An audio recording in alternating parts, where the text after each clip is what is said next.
Hello everyone, this is S. Saini, and today we are going to start chapter number first, the living world. In this chapter, basically we will study about the life, the living organism, property of living organism, biodiversity, and the classification. Right. So first of all, we will start from the life.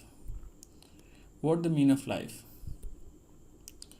So life is a unique, complex organization of molecules expressing through the chemical reactions which lead to the growth, development, responsiveness, adaptation, and reproduction. So basically, these are the properties of life. So basically, life is a unique and complex organization of molecules. Means by the complex organization of molecules, this life develop, and basically this is a very unique thing, and these are the properties which is related to the life. Now, so what the mean of living organisms? Living organisms are the organisms which is self-replicating, evolving, and regulating. Right. So living organisms are the self-replicating, means they can increase their number. Suppose like it is one living organism, so they can replicate, they can increase their numbers. Evolving means gradually they are making some changes in their self. Maybe they are increasing in some properties from unicellular to multicellular, from prokaryotic to the eukaryotic, right, from less complex to the more complex. So they are evolving. Self-regulating means they are having some properties by which they can regulate their self. What the mean of regulation here? Means they can regulate their internal things, they can regulate the uses of energy, they can produce the energy, they can do different activities. Regulating the interactive system, capable to respond to the external stimuli, means they also can provide a response. Basically, the living organisms have consciousness. They can sense the changes into the atmosphere, and according to the changes into the atmosphere, they will give some response. And this property is known as consciousness. Okay, so they also respond to the external stimuli. Now we will study about the properties of a living organism. So here these are the properties of living organisms. Number one, living organisms perform growth. Second one, living organisms also perform the reproduction, metabolism, cellular organization, and consciousness. What the mean of growth? They will increase their number of cells, or we also can see the mass of cells. Reproduction, they are increasing their numbers and producing their offsprings, those are similar to them. Metabolism, they are doing some special kind of reaction inside the living body. So any chemical reaction inside the living body known as metabolism. Cellular organization means they have cells. All the living organisms are made up of cells. Always remember this thing. And the fifth one, consciousness, means they can sense the information. They are actually the conscious. They are getting the information, and after getting the information, they are thinking and giving the proper response. So these are the properties of living organisms. So one by one we will talk about each and every property in detail. Right. So first we will start from the growth. So growth can be called as a perfect property of living organisms. Now we will discuss about this thing, that it is a unique property of living growth, a unique property of living organisms or not. Right. So first of all, we need to know what the mean of growth. So it is the increase in number or mass of cells. Now the question is that how the numbers and mass of cells increases? Definitely by the cell division. Suppose initially we are having a single cell, so this cell will go for the division, and by the process of division these cells increase their number, and finally two cells are there, right? And gradually the mass of cells will develop. So growth into the case of living organisms increase in number and mass of cells, right? But there is a difference in growth in plant or in animals. Can you tell me what are the differences between the growth in plant and in animals?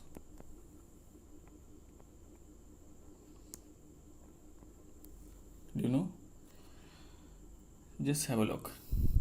In the case of plants, growth continues throughout the year, throughout the life, till the end of life, right? As you can see into the plant easily. Plant always increase their number, mass, till the end of life.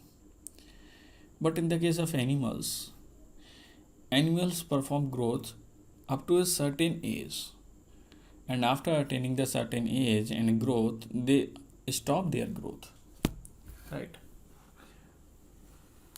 But never thought if any organism or any animals stop their growth, it means the cell division also have been stopped into that living organism. It is not a right thing. Remember one point. Although the animals are not going for the growth to the whole life, even that the cell division is going on in their body. Now the question is that if the number of cells are increasing into the living organism, suppose like initially we are having 6,000 cells in an organism, in a plant, in any animal. Initially we are having 6,000 cells, 6k cells in any organism.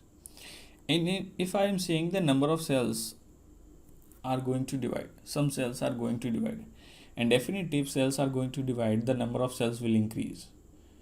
But on the other hand, if I am saying that animal is not going for any type of growth, अगर animal growth पे नहीं जा रहा है, it means the number of cells are not increasing. Then how it is possible that cells are going to divide but the number of cells are not increasing? Are you getting the question? So how it is happening? Just think. One more thing, that in the case of animals, thousands of cells, in the case of multicellular animals, thousands of cells always dying. Every time thousands of cells are dying, and at the place of these dead cells, new cells will come and replace these dead cells, right? So when the new cells form inside the living animals, then these new cells now take a place of dead cells. So overall the number of cells will be fixed, because some cells will die and some cells will take their place. In childhood condition, new cells are more, right? And dead cells are less. Means cells are going to divide and making new cells more in number as compared to the dead cells. So overall number of cells will increase and definitely the growth will occur. But in the case of adult condition, what will happen? Suppose like 100 cells die into the body, then the 100 cell will form inside the body. So no doubt the new cells are forming, but total number of cells are not increasing, because those number of cells will form at the same situation, these number of cells will die.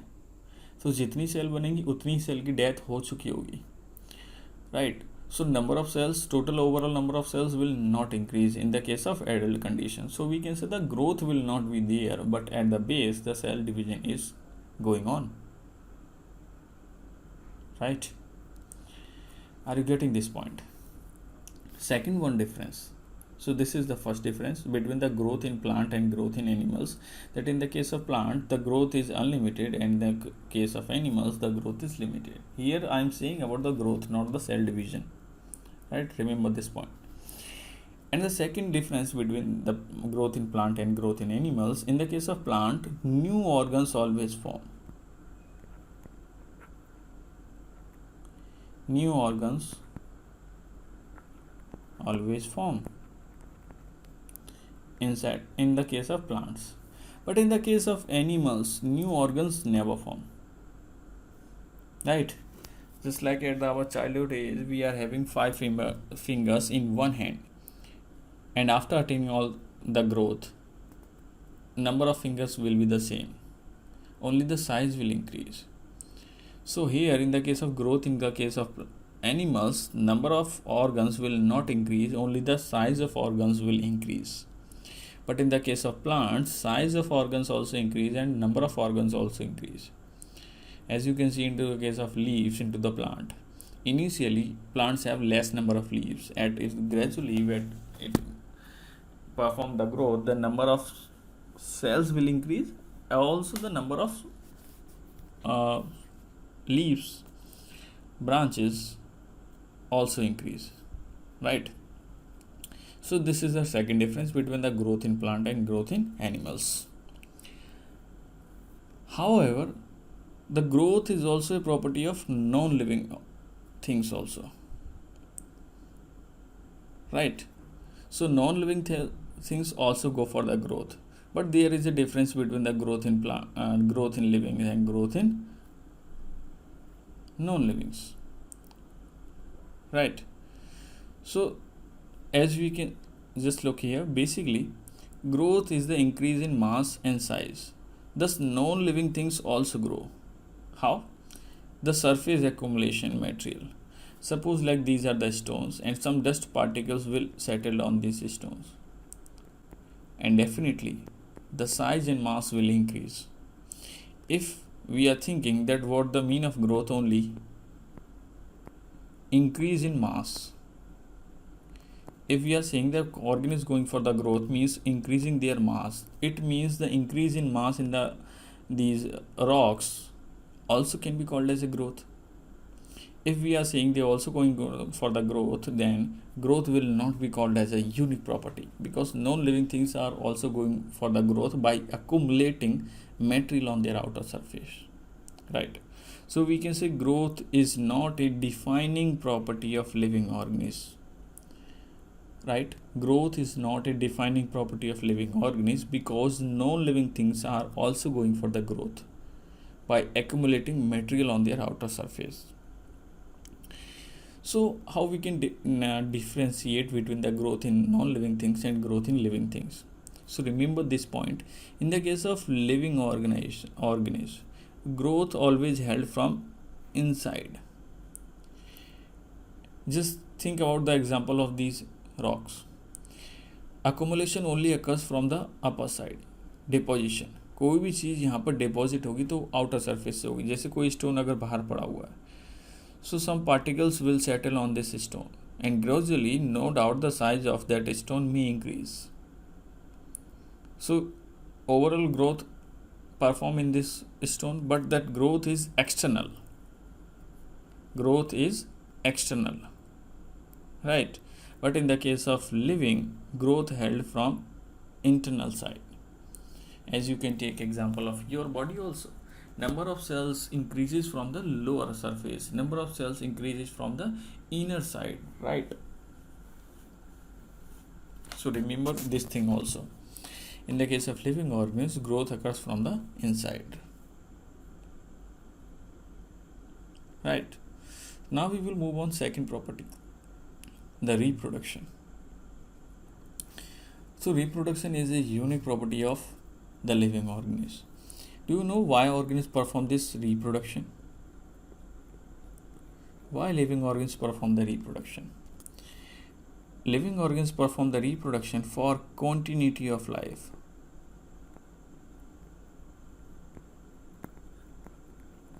If organisms will not perform the reproduction, their species will be extinct from the earth. Right? So before the death, organisms always go for the reproduction and release, we can say, leave their young ones onto the earth and these young ones will continue their species. So for the continuation of a species, every living organism perform this reproduction. Right. So what the definition of reproduction? So it is a production of progeny, and these progeny always having the feature similar to their parents. So production of progeny, those are similar to their parents, known as reproduction. And reproduction may be asexual or sexual on the basis of involvement of reproductive organs. If any organ is involving their reproductive organs for the production of new offsprings, then it is known as the sexual reproduction. If any organ is going to develop their offsprings without involving the reproductive organs, then it is known as asexual reproduction. Just take an example of rose plant. In the case of rose plant, we are most of time using stem to develop a new plant. So in the case of plants, we are having a flower which contain the reproductive organs, but here we are not using flower, we are using stem to develop a new plant. So that's why to use stem for making a new plant, developing a new plant, is a type of asexual reproduction. Right. So in the case of asexual reproduction, production of new offsprings occurs without involving of reproductive organs. So remember this point. But all the living organs always go for the reproduction. It is also a unique property of living organs or not. We need to think about this point again, that reproduction is a unique property of living organisms or not. Okay, can you think that cell division also can be called as a reproduction? Is it possible? Cell division can be called as a reproduction? Is it possible? Okay, just move here. Just think about the unicellular organisms.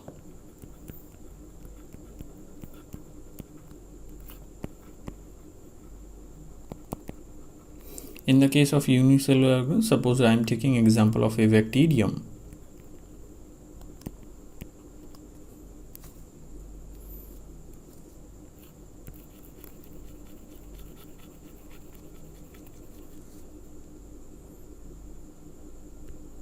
Okay, here I am taking example of bacterium.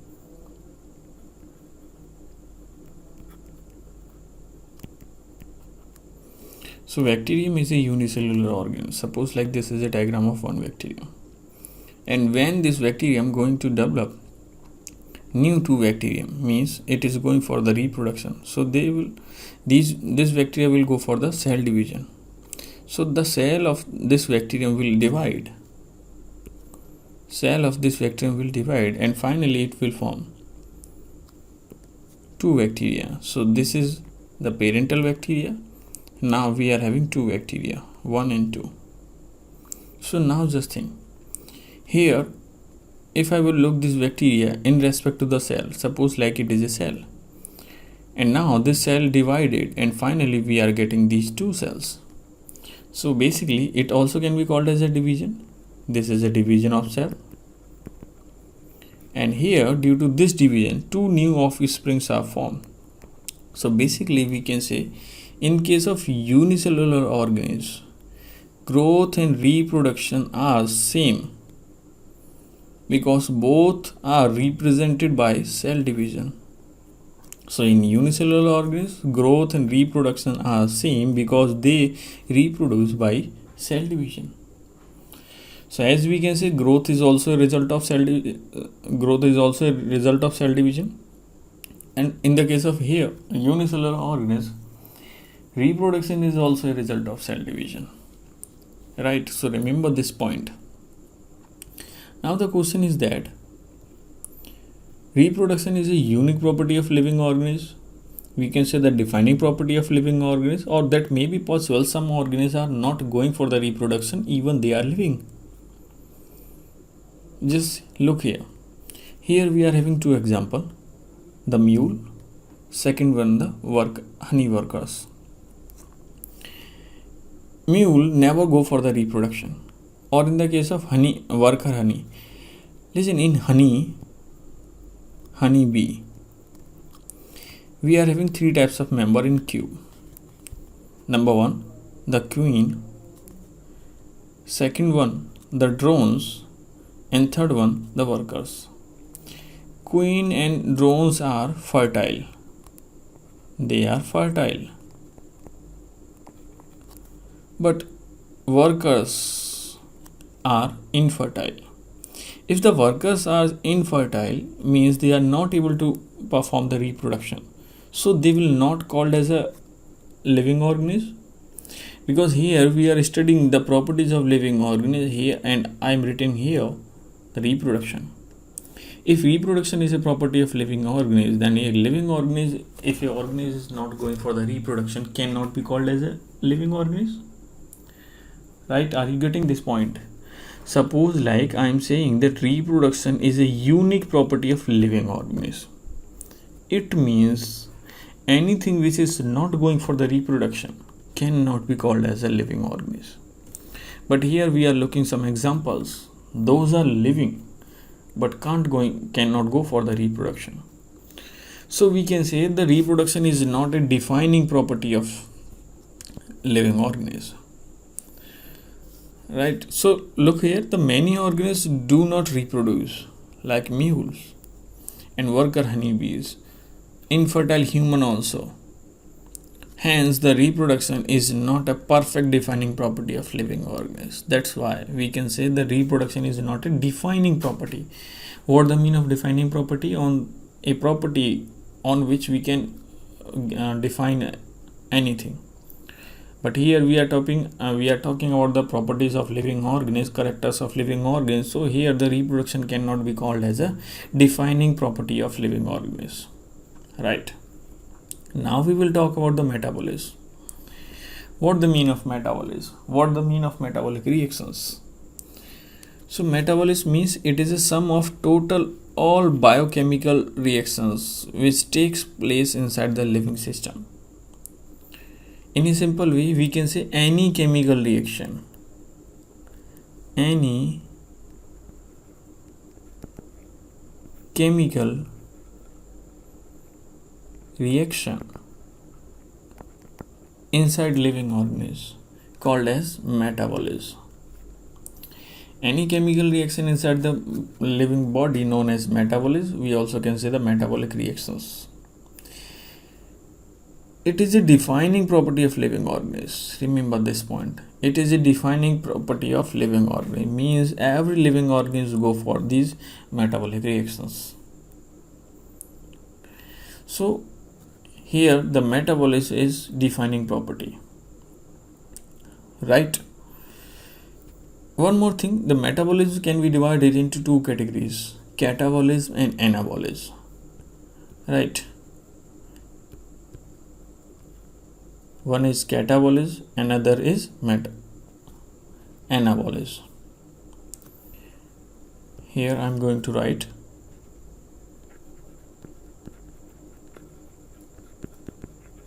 metabolism can be divided into two.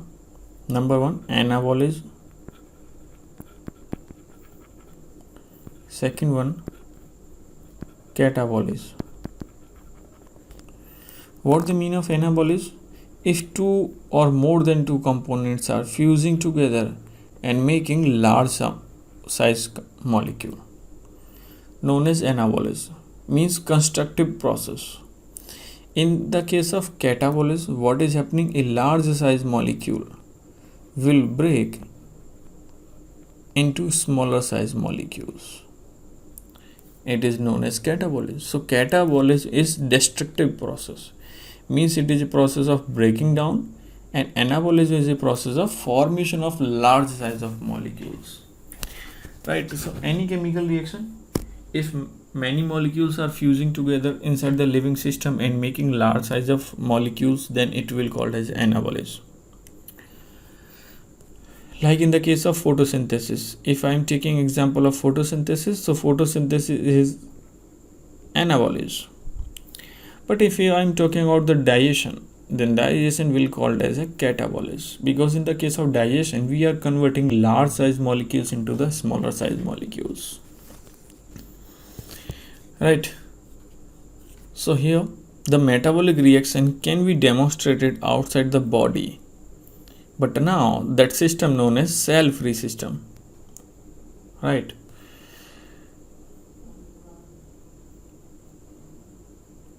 Isolated metabolic reaction in vitro are not a living thing, but these are the living reactions that may be possible outside the living cell. Some reactions are going on, but that place cannot be called as a living.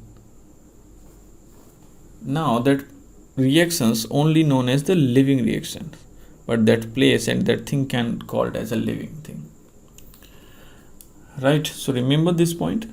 These are the points related to the metabolism. Now we will move on. Fourth property, the cellular organization.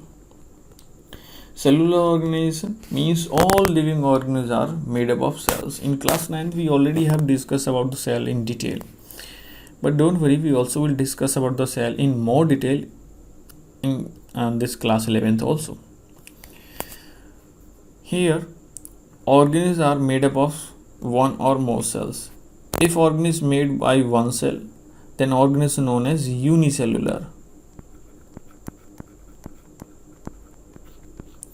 If organisms have more than one cell, then organism known as multicellular.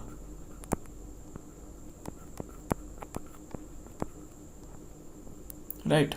Humans are multicellular. If we will go with the example, in the case of unicellular, we are having a very popular example, bacteria. Actually, bacteria is a plural word. If we will go, I will talk about a single bacteria, then it will be the bacterium.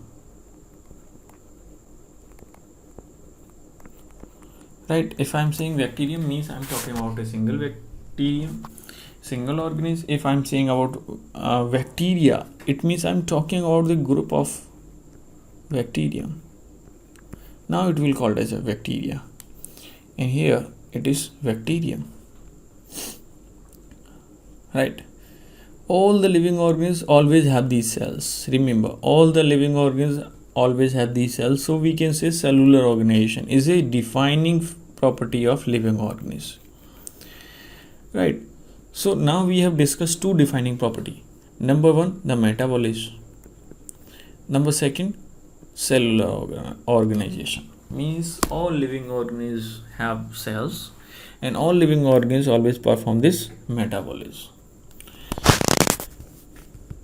And the fifth one is consciousness. Human is the only organism which have self-consciousness. What the mean of consciousness? It is the ability of organisms to sense their environment and respond to the environmental stimulus. So if a person or organism which is able to sense the changes into the environment, that capacity known as consciousness. So it is the ability or capacity of organisms to sense their environmental, and it can give some response to the environmental stimuli. What the mean of environmental stimuli? Means temperature, light, water, different chemicals and pollutants. For these things, if any organism is giving some response, means that organism is conscious. That organisms have capacity to feel that change, right? So to feel some changes into the atmosphere always represent consciousness, and this is a unique property of living organisms, right? So if I will talk about the all other organisms, so all the organisms are aware to their surroundings. All the organisms are aware to their surroundings. So we can say it is also a defining property of living organisms. So now total we are having three defining property. Number one, the metabolism. Number two, cellular organism, and number three, consciousness. Defining property means these properties are the basic property of living organisms. Means these are the properties can define the living organism, right? So all the living organisms have the capacity to sense their surroundings, so we can say they have the consciousness. right? And one more thing which I already have discussed, that human is the only organism which is having self-consciousness. What the mean of self-consciousness means? Person can talk with their inner sides also, means they can get some feelings, they can get some thoughts from their inner sides, that known as self-consciousness. As you can see here into this diagram, if you are doing some illegal work, some abnormal things, then might be possible from your inner side, some voice is coming that it is not a right thing and right to. So this property is known as self-consciousness, means we can talk with our inner feelings. Our inner feelings can also talk, and we can say we have this capacity, and human is the only person which have self-consciousness, right? So as the evolution occurs, as human becomes civilized, then human try to find out some basic properties and what is happening into their surroundings. So now we will discuss about the diversity into the living world. So basically, what the mean of diversity? Diversity always explain about changes between organisms, right? So basically, the word diversity means differences.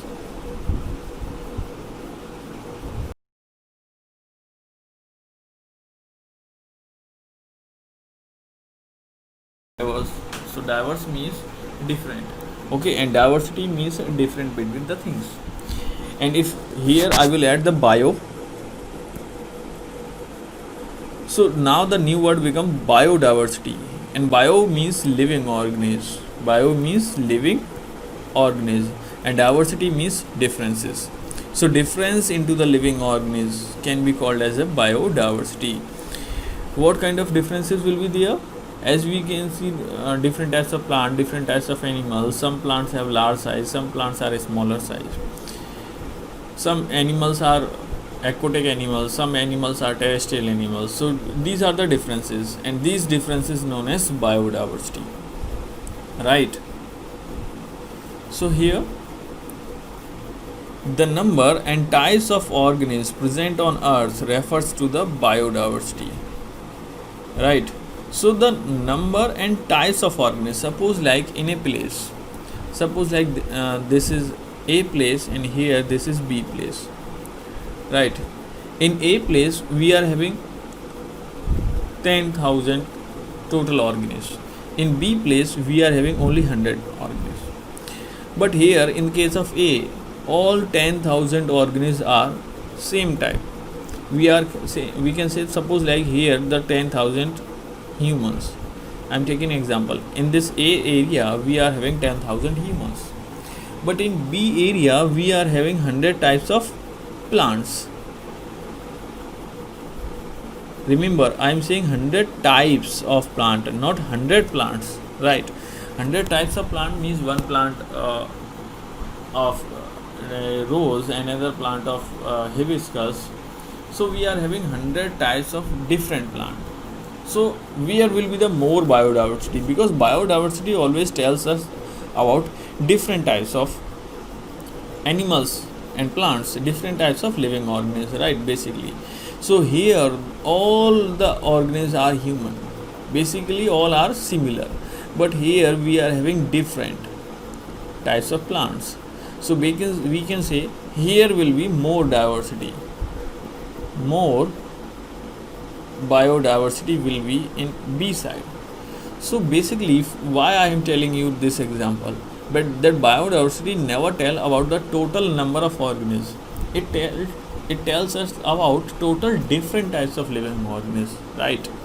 So if in a place we are having less number of organisms, but all are different from each other, and another place we are having total counting number of animals are more, but all are of same species. So we can say in A area the diversity is less, but in B area where we are having different types of plant or animals, different types of organisms, that place or that area have more diversity.